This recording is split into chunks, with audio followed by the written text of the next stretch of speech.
Bună, sunt Raisa și astăzi vom discuta despre extensiile de apel. Vom vorbi despre cum funcționează extensiile de apel, care este costul acestora, unde pot fi afișate, cum le activăm și cum arată un anunț cu extensii de apel. AdWords afișează o extensie sau o combinație de extensii împreună cu anunțul atunci când calculează că acesta va îmbunătăți performanțele campaniei și când clasarea anunțului este suficient de bună. Adăugarea unei extensii nu va garanta însă afișarea acesteia împreună cu anunțul.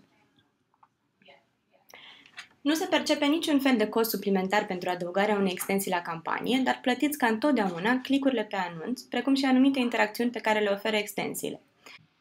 Extensiile de apel le permit utilizatorilor să vă apeleze cu ușurință oriunde s-ar afla. Le puteți utiliza în comun în cadrul unui grup de anunțuri sau al unei întregi campanii. Puteți programa afișarea acestora doar în perioadele în care compania dumneavoastră poate prelua apeluri telefonice, iar un alt avantaj este acela că extensiile au dus, în general, la creșterea unei ratei de click cu 6 până la 8%. Bun, să aflăm acum unde putem să afișăm extensiile de apel.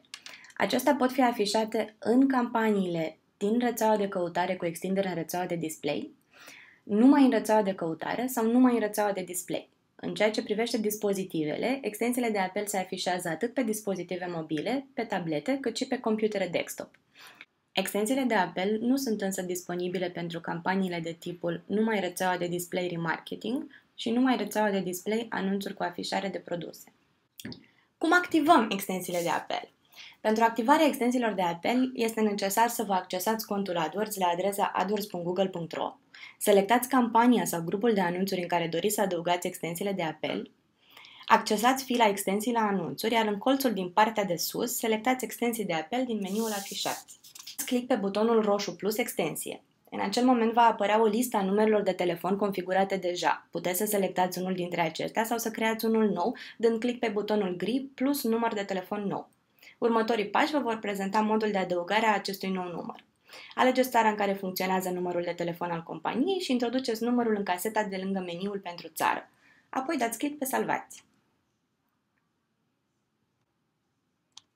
Și iată cum arată un anunț cu extensii de apel. În prima imagine avem un anunț afișat pe un dispozitiv mobil, unde se afișează butonul de apelare lângă anunț. În următoarea imagine avem un anunț cu extensie de apel în rețeaua de display, iar în ultima imagine, cum arată un anunț cu extensii de apel în rețeaua de căutare pe un dispozitiv desktop.